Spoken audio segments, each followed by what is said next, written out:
The Crypts and Critters mod pack is out, and as you can tell by my garb, it is fancy AF. Hello, my name is Flouzemaker, and yeah, this is the video to announce the release of the first version of the Crypts and Critters mod pack of Dungeons and Dragons style RPG Minecraft adventures, and a lot of farming as well. Because after a long adventure, you need a nice home to rest in. Of course, as well, right here where I am is my current favorite seed for the official Crypts and Critters SMP, which is a patron perk for the prime tier for my patrons at Flouzemaker on Patreon, and the patrons of Sten Stone. Look in the description down below. Perhaps you can join our Discord. It's called the UHC Clubhouse. It's free to join, and in that Discord you can get all the information for the discussion about this mod pack specifically, and as well, of course, both our patrons, mine and Sten's. It doesn't matter which one you pledge to, or both perhaps, and you can come in and play on the official SMP.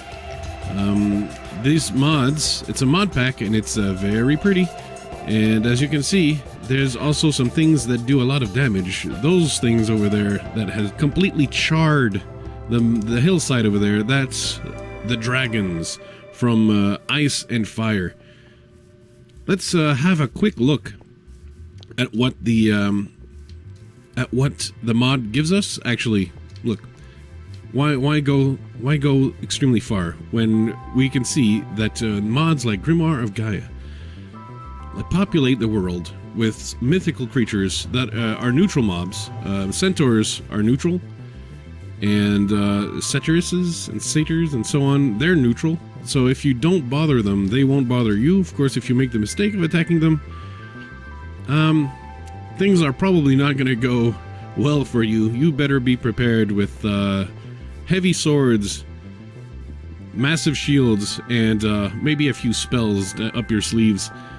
So let's take a look at the mods. The easiest way, actually, to do that is actually through the creative menu.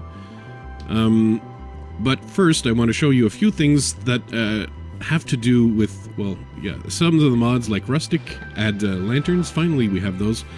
Minecraft 1.14 just added them, but see, we can place them on walls. We're already better than Minecraft 1.14. We can, with Rustic, we can grow plants like olives, and then we crush them inside this pail. We grab the olive oil, olive juice in there, and we make it transform over time with this brewing barrel. Speaking of food stuff, there's Pam's Harvest Craft on the mod pack, so that's going to be a lot of food, obviously. Now, animals from Animalia, they replace the default mobs. Look at the baby pig! Look at the baby pig! And we got some little hens. They're just already better than the regular Minecraft chickens. We got some baby piglets. We got some baby cows. Once they grow up, these calves, once they grow up, they're gonna be big. Of course, there's the most fearsome animal on the mod pack, the dreaded hamster. Beware. They are a lot more dangerous than you think. And of course, hedgehogs. That's among others. We got the horse carts and the covered wagon from Animania, which is pretty nifty. You can, in the covered wagon, you can actually hop in and have a little sleep. It's your portable home. So, oh, of course, and we have stuff for builders as well. Lots of various blocks, but I think Better with Mods is going to be coming in as the savior because they're giving us vertical slabs, slats. We no longer have to use absolutely, trapdoors. We can have just the corner. Just the corner, just the post, or just a bottom step, a top step. There you go. That's all we need. It's going to free us builders. We're going to be like soaring through the building legends with a lot more choices, but not so many choices that you just don't know what to do.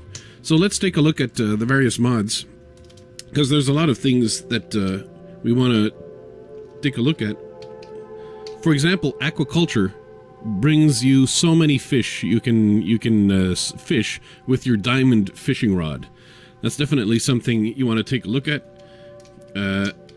Terekos, I'm not sure how to pronounce this, but it's also adds a whole lot of stuff, like new planks that are, of course, very colorful. From the peach trees and so on. These fruit trees, the lemon trees, mango trees, and so on, are just great for food, and they're great for decoration. The plum leaves are pretty. It gives a lot of choices to the gardener in you. So for the farmer in you, in addition to Pan's Harvestcraft, which revamps food completely, we have Terekos, Aquaculture, Animalia, Cooking for Blockheads, Farming for Blockheads, and Rustic. That's among the various things that add that. What we're also into, of course, is adventure, because these beautiful lands were made for exploring. And as we explore, well, that's definitely another dragon over there. As we explore, we'll find various things from other mods. We got Dungeon Tactics, Electrobob's Wizardry, we got Grimoire of Gaia, as we saw. We got Ice and Fire, which adds dragons. You can actually tame the dragons if you collect the egg, I do believe. And that's from an underground dragon lair that you can do that. We have lots of things to add some adventure, like treasure, like ruins, roguelike dungeons. The Between Lands and the Aether both bring new dimensions to explore. And in time, I do believe we'll probably add Twilight Forest as well. Hopefully the ModPack Twilight Forest will get completed. And of course, what I'm looking for here is a village. Yeah, see, those are my Terekos trees. I quite like them. So you got a nice little plum there, right there. Very juicy. Very tasty. And a dragon is hard at work right over here. If you kill it, you can get the scales, but of course, it's a very difficult kill. Look at the health if I come in close. 142 hearts on this boy. 142 hearts, so come prepared. And if you do, you'll collect the dragon scales, and you'll be able to craft yourself some dragon scale armor, which is, of course, better than diamond armor. The dragons, of course, they go cray-cray. And they destroy a lot of things. So what we've discovered is that we probably want to lower the amount of dragons that spawn, because they're just going crazy. Oh, speaking of, we got a village right here, and it's featuring the Mo villages. So Mo villages adds a lot of buildings, and you see there's guard towers, and it'll keep with villagers that are tasked with defending the village. These guys actually come from TotalQuest. But they're all there to basically add layers to the villages. There's another type of village that we'll find on the server at some point.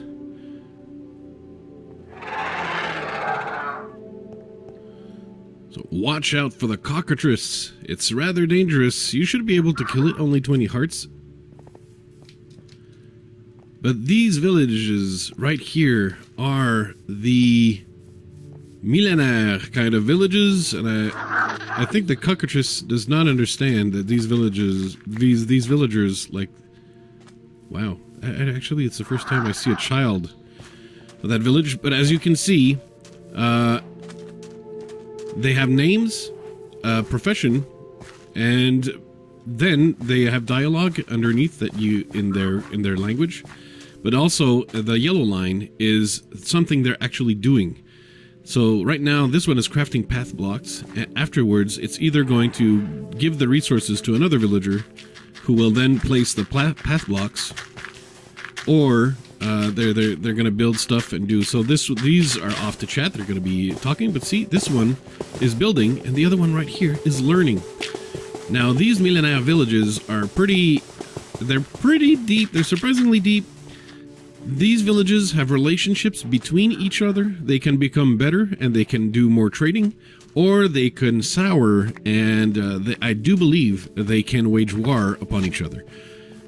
So these villages, well, they're a little bit demanding on the server, and they might require a beefy computer.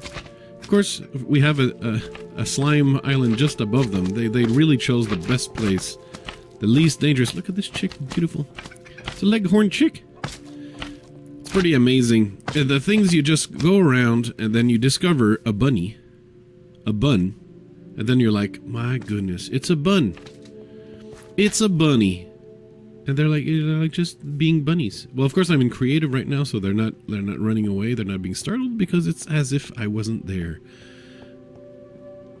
But there's so many things to discover, so many creatures to encounter, and you haven't even seen what's underground. There's of course underground biomes and lots of other things that are causing dangers or surprises underground. There's also improved nether with mods like better nether, and of course that transforms the nether from a really tedious and boring place. Once you've got the resources you needed, you never need to return there again unless it's to create a hub and make warp tunnels. This one, well, it can still serve that purpose, but there's going to be also other things. So I look forward to seeing these villages evolve over time.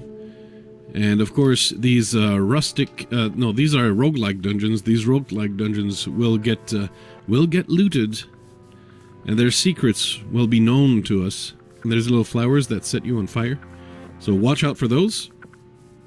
Watch your step everywhere you go. Things are beautiful. They're awe-inspiring, especially once you come to hills and so on. But you do want to watch out for well, mainly for dragons, but you have to watch out for cyclops and sirens and of course the very dangerous lizardmen and the most fearsome creature that can be found in the mod pack, the hamster. If you feel like a little bit of sword and sorcery, you can tackle crypts and critters. The mod pack is free to download on Twitch. The link is in the description down below. It should actually be the first link you see in the description down below. Or look for Crypts and Critters on Twitch, and you'll find it. It's free to download. Of course, if you want to play the SMP with a server, we need an extra beefy, extra strong server to run this. So as a consequence, playing on the server is reserved for Prime patrons of myself and Stan Stone, but they do have... Every Prime patron can also invite a friend to the server, and some of them, well, they decided, hey, you know what? I don't know who to invite, so Flouze, please go ahead and raffle my invitation and let the winner, the luck of the draw, decide. So all patrons of a lower tier who are interested in joining the mod pack and they want to have their name be considered, well, they just submit their name, and who knows, they might win the raffle and win one of the spots in the server. In any case, that's the mod pack release. Download it for free on Twitch and have fun. Oh, poor Millennial villages. Yeah, the dragons have been here. I mean, even Skyrim has fewer dragons. That's it for this video. Thanks for checking out Crypts and Critters, and of course, I look forward to chatting with you about the mod pack in my Discord, which is free to join. Yeah, the link is in the description down below. It's called the UHC Clubhouse. Bye-bye! Sponsored by the Flouze crew on Patreon.